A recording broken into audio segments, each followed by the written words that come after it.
remember when I first came in here, it was late afternoon. By the time we get up here, it was dark. And you walk up that there yard, all the lights, all the cells, lights all on, people looking out the windows. And you're walking in here, very, very intimidating environment, very, very intimidating environment. But the good thing about it was when you get onto the wing, the boys all around you, like, everybody made you be pretty relaxed. Oh, as soon as you get in, you were alright. Even though you get put into a canteen because it was our lock-up. Yeah. About 4:30 or 5 o'clock, tea time lock-up, so you were put in the canteen. And it wasn't until after that you gotta know whatever cell you were going to. You didn't even know what cell you were going to. I remember the first time whenever I came in there. Big Basil Hardy from Ardoyne. When I walked in, all the boys were standing at the grill. One, you're on the R wing here. One of the boys grabbed my bag, straight down into the cell. You were saying there, it was the uncertainty of what lay ahead and without fucking. So you were tense, like. Look at this place, you know what I mean? It has that thing. Intimidating. It's intimidating. It's very intimidating. But when I went down, as soon as I went down there, I think all the boys were getting ready to roll the parcels. Aye. And at that time there was a party or something going on earlier on. They kept 2 of the bags. I think I got the word that we were coming onto the wing.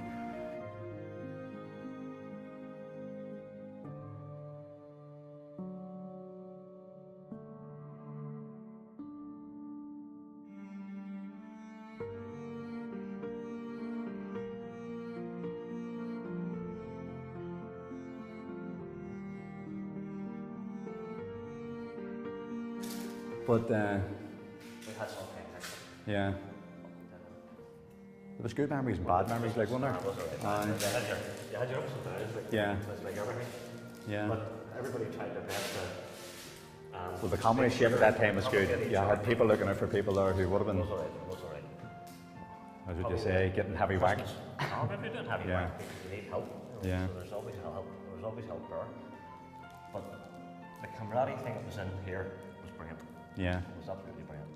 And for talk's sake at Christmas, one of the way we did Christmas. The competitions with the snooker and everything else. He would have been the main player for all the drawings come up to Christmas. Remember all the cartoons and all that, the Christmas Santa and that there?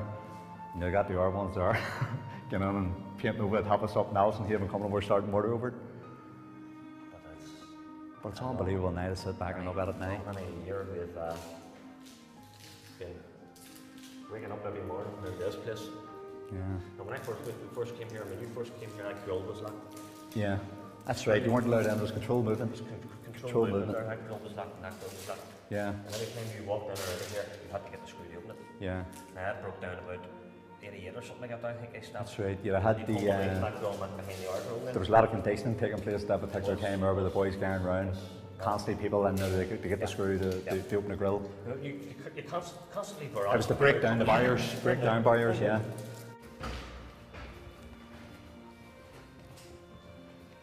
Cell 26. Nice. That's where the education took place, or the discussions. This is our. Many debates on in there. I used to love coming in here with a laptop. The reading? No, like fat. The card game. Yeah. You call it fat. I used to love coming in here. Yeah. 3 or 4 there. All the books used to be out up there. And I remember they introduced the you could stay in the big cell. Yeah. 3 or 4. That's right. TV. That's right. The bunks. All night. You could stay in all night. The bunks. When they introduced that, it was good. It was a bit of crack. Yeah, that's Addy cell. It's some heavy debates. Heavy debates. Some heavy debates. Some heavy debates. Yeah. Good times, bad times. Yeah. The, I mean, it's something that I mean, the experience here was unbelievable. I said to everybody now, when I get out of this place, I actually missed it. Yeah. Then, God's honest truth, I actually missed it because you became attached to. It became attached to so many people. Yeah. You know what I mean? That's right. And see, after a while, people even come to me and say, "No, send to me, you alright?" And all for me, it's sort of like. Yeah. They have their ups and downs. You have them outside there as well. Yeah. But I actually missed this fucking place. Yeah. I didn't want it to come back again.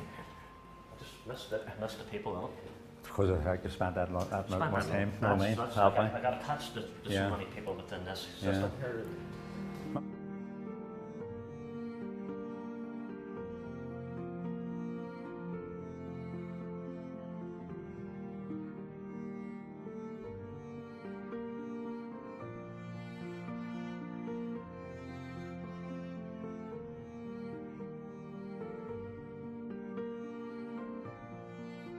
remember the ferry start? That's the way the yards before the turnstile started. Aye. All the boys running out. That was us. That was our way out. Then they put that turnstile in. I remember in June 1980, I was coming up to my 5 Pro, and I was on the wing with young Shawnee Bateson. Remember Shawnee? Aye, that's right. And I was early that morning. I had a visit, and Shawnee had a visit, and we were coming down, and he came up with the pair of jeans over his arm, and he says to me, "Crip, will you do me a wee favour with your name? We'll call for a visit there." And I say, "Shawnee, bowl of cornflakes, I've got a visit for myself."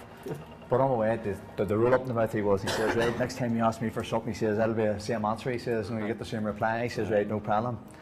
But I remember coming down, he went in the search team. Remember they used to shoot out the search teams in? Aye. I think it was young McWilliams was doing OC of the wing at that time, or the representative of the wing, and Beckenham was on the wing at that time. And I remember after the search team came in, all the boys was all pushed out in the yard at that time. We used to give about 15 minutes to get yourself sorted out and back out in the yard. Yeah. That day I was running out. My visit was for the afternoon, but I remember I was going out for a run, and I was running around the yard, and young McCallion had called a meeting into the corner, and he says, "Listen, it's after about 15 minutes, the screws are in the wing doing the searching." At that time there, I was running on around, and nobody likes to get stopped whenever you're jogging, you know what I mean, for break your cycle. And Bick was standing where young McCallion, he said, but Shawnee, he says, "Listen, the search teams, and as well know the search teams there," he says, "but Shawnee's only after collapsing on the lantern there." But I remember running on, I says, "No, for fuck's sake, Shawnee only taking one of them panic attacks, where he's got an asthma attack." And Bick called us over, he says, "Listen," he says, "he's very serious at that time." I'll never forget the atmosphere on the wing at that time. When it was about 10 minutes after, 15 minutes after the screws had left the wing, the OC came out and turned and says, "Listen, the search team's away." And whenever we heard the search team was away, we knew there was something really serious going on at that time. But I remember walking up with that, just by the time we got my bottom up into the top of the wing, young McCallion got back in again. I think everybody just knew the expression on his face that something had happened. He says Shawnee's running to passing away. But Shawnee was not kind, he was very sincere, like, you know what I mean? I wasn't on the same wing as him. I was on the wing across. Yeah. You were on the wing with him. I wasn't on the wing. I was on the wing. I stood across him. But it sent shockwaves just through all of us as prisoners, because we then realised that Shawnee had died. But then it sent shockwaves. But I remember 7th of June, I think it was 1980, whenever he had died, because I knew his aunt whenever after I got out my 5 Pro, and actually had the big blue mugs we had, and Shawnee's name was on. Everybody used to scrape our names on the cup. But I remember I grabbed that as a wee souvenir. But I remember I brought it up until Josephine would be his aunt. And whenever I got out with all my stuff, I remember going around telling her, saying that was Shawnee's, where's your nephew's cup? But she got very emotional, very sentimental over it, you know, that sort of thing. But some sad times too, like, wasn't there going to be a thing back on, like, things like that there? Everybody has their own wee things, their own wee memories and stuff like that. Yeah. And how they were.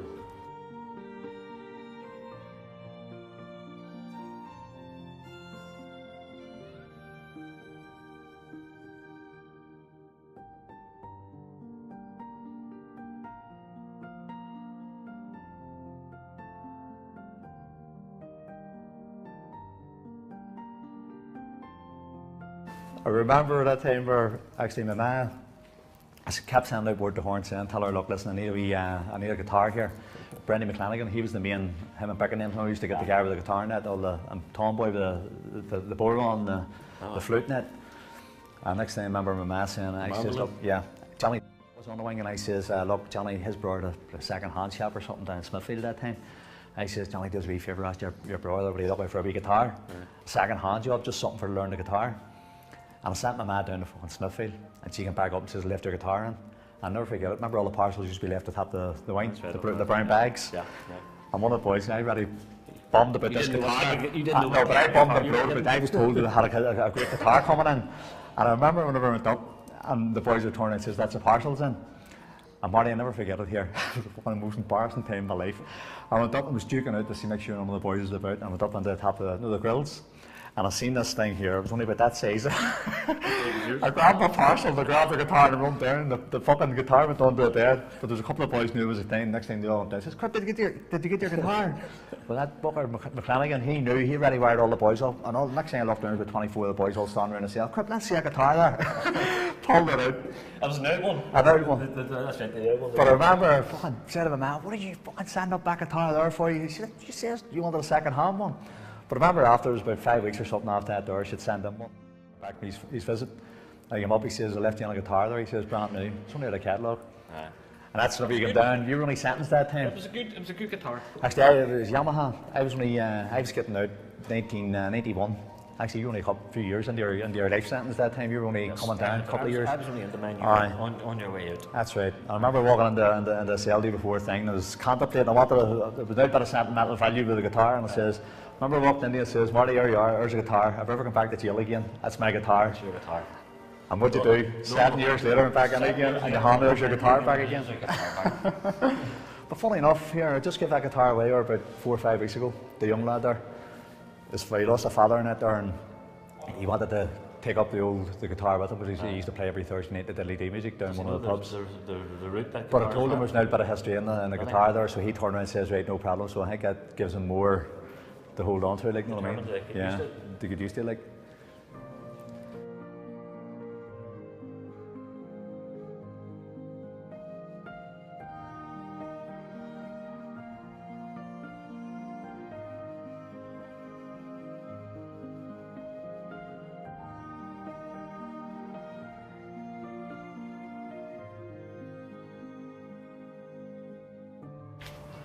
Well, do you remember automatically, or whenever you get out, the process started around about 10 o'clock in the morning. The work started. You get up, get your breakfast. Probably done a bit of training, and then the work. Slapping out and all the rest of that, bits and pieces, and then the work started on the wing. So you would have had the boys out around doing the ablutions, doing the lanterns, stuff like that there. Themia. I worked out about Themia and the ablutions. Yeah, and you had two in the lanterns, you had one person and the other one come along with the polish that way. And remember thoroughly, the ablutions had to be scrubbed out constantly, all the time, with the bins getting washed and the... 2 men in the canteen. Yeah. 2 men to clean the canteen. The gym would have been cleaned by the lantern man. Yeah. Big cell would have been done by a lantern man as well. Suppose there too, it's all put down to all good structure. It was very well organised. That way. Very well, it was a very good system. And it looked after people who needed looked after. Yeah. Because see, no matter what, there was always somebody who was a wee bit less off than the rest. Could you picture coming out of one winger and back on the wing like this here now, the boys? Oh dear. Same what's around them now. But I remember one time there with the way the OCs always change over every 6 months. Aye. Well, they didn't like to call them OCs, like to call them wing representatives. Aye. So it was one time I remember Tomboy Dowden. Tomboy recommended at this time here the whole thing had set up in the wing about who was going to take over the next wing representative.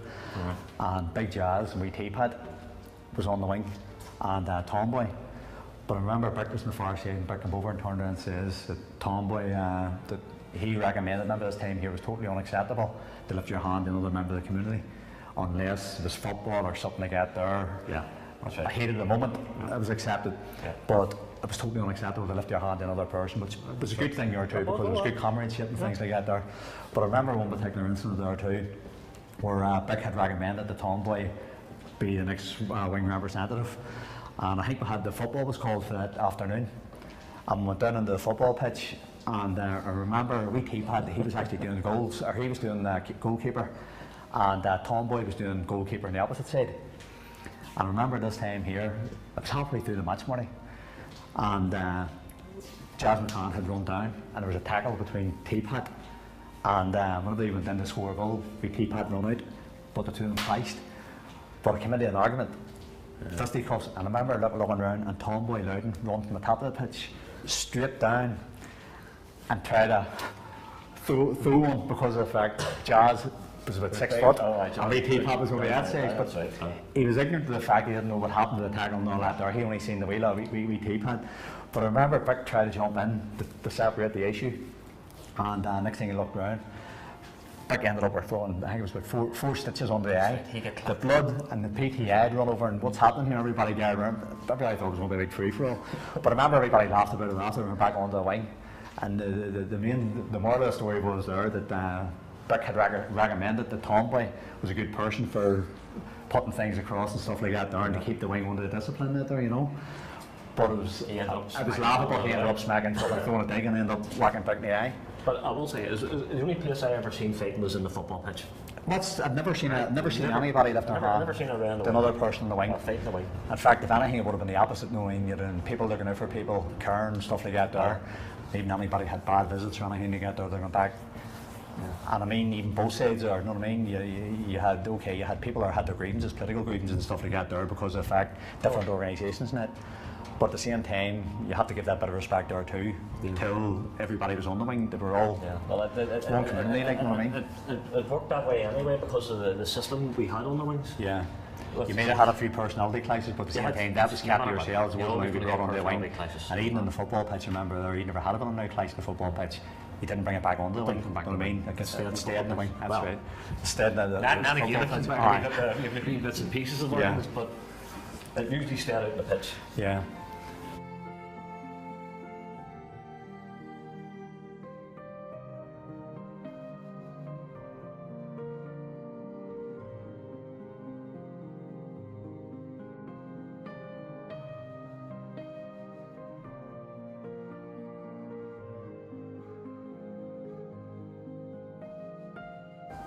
But reflecting back on it all now, you say to yourself, like, you know what I mean? And again, some people hold the opinion there too, the way things have turned out. What was it for? You know what I mean? Well, at my eyes, it was still worth it, you know what I mean? But at the same time, it's disheartening. Might have done it differently, or done things differently. Yeah. But this here, part of it here is something that it'll always stay with us, this here place. Like. Yeah. This place, we'll never do this place. But to be honest, we have to without it, even though I've thought a lot of the boys and people who have shared a lot of times with in the wings net. But I think after I did get out, I switched off for a while. I had like a blanket. I would say for about a good 2 years, jail just didn't come into my head. I tried to, suppose there too, there was a lot of memories there, and there was a lot of bad memories and stuff like that there too. Yeah. But at the same time, I was more or less trying to switch off from what was going on. And then again, I had my own personal problems there too, on the outside and stuff like that there. I think you switch on. You switch on. When you were here. There's times you'd be sitting in the house and I mean, something come on the news or something, and the next thing, bang, a thought comes through your head. And before you know it, you're sitting there with an iron, and she'll have a yarn, and she'll shout over, tell you, hello, are you with us here? But you're way into one, a bit wrong cash or something that's going on. Exactly. Something that's happened or something that you remember and it's coming to mind. Yeah. But I think see the long up that line. I remember all the tables, the boys out doing handicrafts. Yeah. Because the sails were getting destroyed, like the dust in the sails. So the tables were out on the land, and the boys be all hammering away like hell. Harps, crosses, the heat, all the wee cottages. Remember the wee cottages was the main thing at the one time. Remember, used to put the pressure on you to go down to the harp for the harps. And a nice way it says, "Might have something for you here in another week." I just had a wee touch for the handicrafts. But I learned all that in Portlaoise, you see. Yeah, that's right. I learned all the handicrafts in Portlaoise, made all the stuff there. But you had all the most of the tools there. Huh? You had all the tools there down in Portlaoise. Oh, you had all the tools in Portlaoise. Yeah. You had a workshop in Portlaoise. Here you improvised. Improvised your own tools. I mean, you improvised your own tools. A Stanley blade. Anything at all. A nail sharpened down the chisel. You had to make it yourself. Yeah.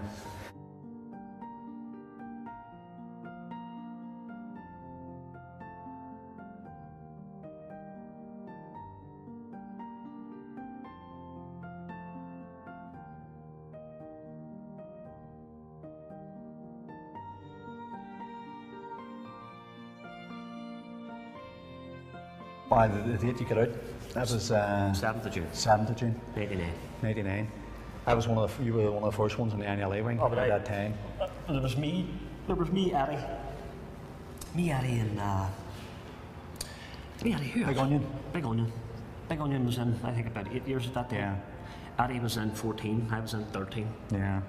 Or 15 maybe Eddie was in. But usually one of the longest ones at that time, usually the first ones to get released. We were the longest that time. But I remember after you went there, our numbers, actually they were going down all the time because we had, the numbers that we had there, we were 20 at the start whenever you were there. But by the time it was coming round, our own release, stuff like that there was, worked there was about 13 and it started going down and down and down. Yeah. But I remember the whole process of when it was taking place about the people getting released under the Good Friday Agreement.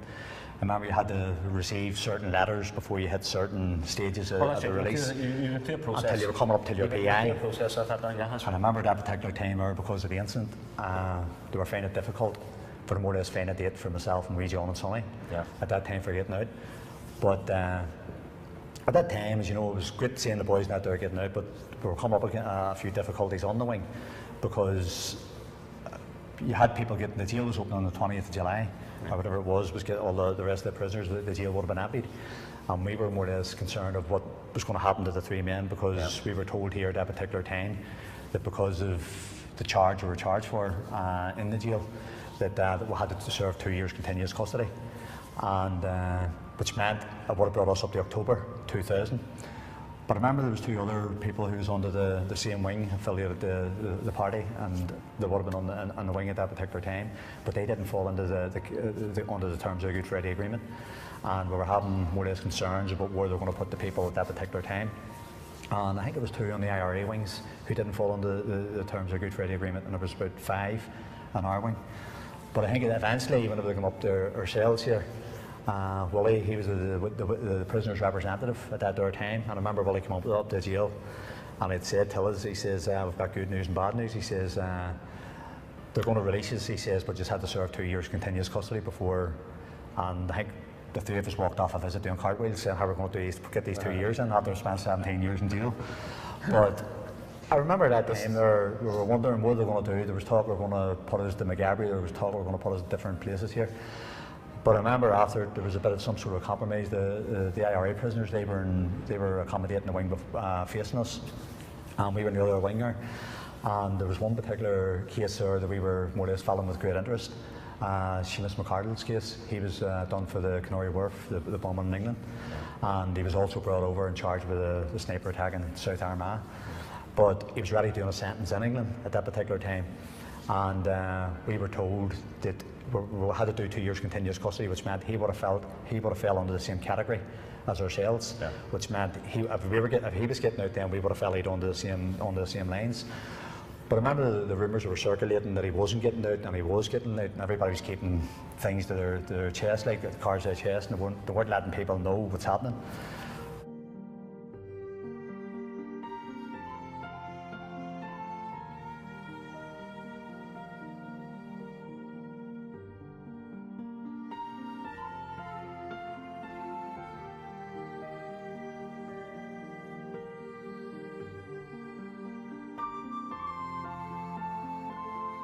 But I remember me, John and Sonny went out to see the governor at that time, and we asked him, what's the chances here, what's happening? We want to know what's happening here, because of the fact we hear the rumours are circulating that Seamus McCardle's getting out, but he did tell us that he can't speak for Seamus McCardle and at that particular time. And when we asked him, well, what about ourselves? Where do we fall when it comes up to the releasing of the prisoners? And he stated there, he says, you've got an opportunity. He says, you have an opportunity to walk out on the 20th of July with the rest of the prisoners, or else you can stay to the 20th of October. And we asked him, what's the reasons for it? And he had told us, he says, if you want to fall under the category of the rest of the prisoners getting out on the 20th of July, he says, you would have to sign the Queen's prerogative at that time. So it was then we looked at each other and turned around and says, no. Rather than saying the prerogative, we end up saying no, we'll do the other 3 months in the jail. But I remember that time they were coming up to releases, or all the prisoners got out. There was an emotional time. You had all the prisoners that were getting out from the different wing. I remember in particular Davy threw his arms around the 5 boys and gave us a hug. And actually, it's the first time that I actually seen a prisoner in the jail. Actually, the 2 tears was coming down his eyes, and he was very emotional. And his words were that he was very sad to see. He was genuine. Yeah. Behind, you know what I mean? That's... And he was leaving other comrades behind him, you know what I mean? And he was genuine when he was saying when he was going to get and things like that there. But we were just looking, all the boys were reading and everything to get there. And we thought at that time we would have been walking out with him, but under the circumstances we had to stay. But I remember at that particular time there, we were in contact, and we had to go out and request to see the governors net there and ask them what the situation was. We were staying in long case because we were the only 5 prisoners that was left at that time. But because of our situation, me, John and Sonny's in for the high profile case, the Billy Wright case. I remember he turned around and says, no, you used to be the last prisoners you'll be staying 3 weeks until before your release in Long Kesh, because coming up to October, we're going to have to bring you down your last 3 weeks down in the McGilligan prison. But I remember walking out, before I got out, actually, at that particular time there, I had a visit there from one of the party members, Paul Little, just before, a couple of months actually, it was before release. And Paul had been up with an American, a young girl from America, who was more or less affiliated to the IRSP, the party. And this girl had been down seeing Dinkus McGee down in Portlaoise. And I would have knew Dinkus very well, as you know, the family, and close to the family in it. And he sent up word, the girl already says, look, I'm going up the afternoon here to see Crip. And his words were, tell Crip, tell him that don't be worrying. He says, me and him will be turning out the lights, and they'll be turning the lights out in Portlaoise, and Crip will be turning them out in Long Kesh. Ironically, I did end up turning them out, because as the Davis were walking out the grill, I remember me, John and Sonny, and we're walking out and we're pushing each other out the grill to see who was the last one going to walk out the grill. But eventually I walked out and closed over the gate. Remember the key we had, the chub lock for our own gate grill. And I remember closing the gate and I walked out, and I had one of the switches there before I went out and walked out.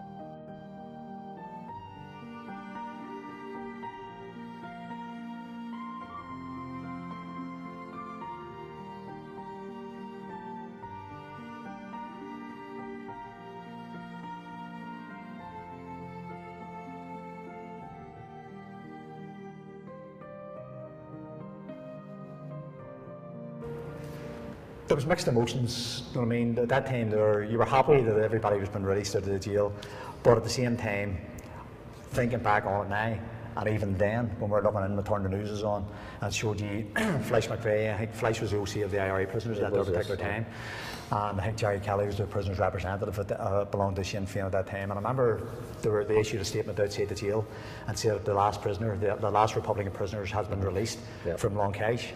But as I would say, there was mixed emotions there at that particular time. They were trying to black out the issue that there was still other Republicans left in Long Kesh, but I think that they wanted to try and make it out at that particular time that they were the ones, the only last Republican prisoners that left the jail. They just didn't declare that there was, there was another three. You could put it down that they wanted to be the last people to walk out of Long Kesh, but at the end of the day, in reality, the last people to walk out of Long Kesh was the INLA men. You know what I mean? And officially it's on the books that the 3 men walked out.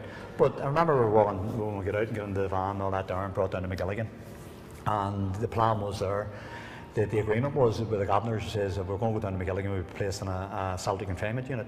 But we thought right away, had reflecting back on McGabry, there was going to be the same conditions and stuff like that there. But it wasn't. What they done was that divided the PSU down in McGilligan, put a petition, steel petition across the wall, and there's 3 or 4 cells in the unit, so we more or less had the same conditions. There were more than sadly, there was 2 of the art boys that came down with us, 2 of the other IRSP prisoners was on the wing with us, Big Geordie and Wee Bean, and they were told there that David had to be brought up and put into the other wings at that time. But the reason why they brought us down and put us down in between the 2 grills with the solitary confinement, because of the fact their profile, that they were more or less saying that their excuse was that because of the fact they didn't want any trouble, they didn't want any atmospheres brought into the jail or anything to get there. So sadly, the other 2 boys they separated from ourselves there, you know what I mean? And that's the other thing, or the hugs and the thing before we left the reception, you know what I mean? And sometimes when I stand here now, you can still hear the echoes or the screams or shouting. C&D. The keys, the jingles of the keys would be the main thing. You hear the jingle of the keys. And when I get out, I was after about 4 or 5 weeks. Don't get me wrong with it. You know, my own personal experience of being out, taking into consideration with the whole security aspects never handicap was to get out the high-profile prisoner, and at that particular time, I found it very, very difficult at that time, because when I did get out, I went into a normal environment outside, right? Things had changed. They got married. There was a chain in the house and stuff like that there.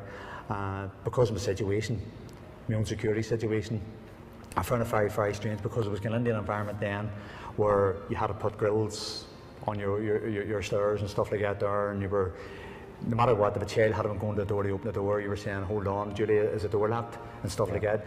But well did I know, it only took me a while after that there, that well did I know that was having an effect on the people who I was living with. I mean, the child and the wife in it. Because every time you say, it just became habit to me. Make sure the door's locked, you know what I mean? And make sure, you know what I mean? But trying to cope, and I I don't know, because of my own situation, because of getting out and trying to adapt into society, getting out to work around a hand yet, I felt there was a big fear at that particular time that more or less because of my situation that there's no way you're going to be able to settle down here. You know what I mean?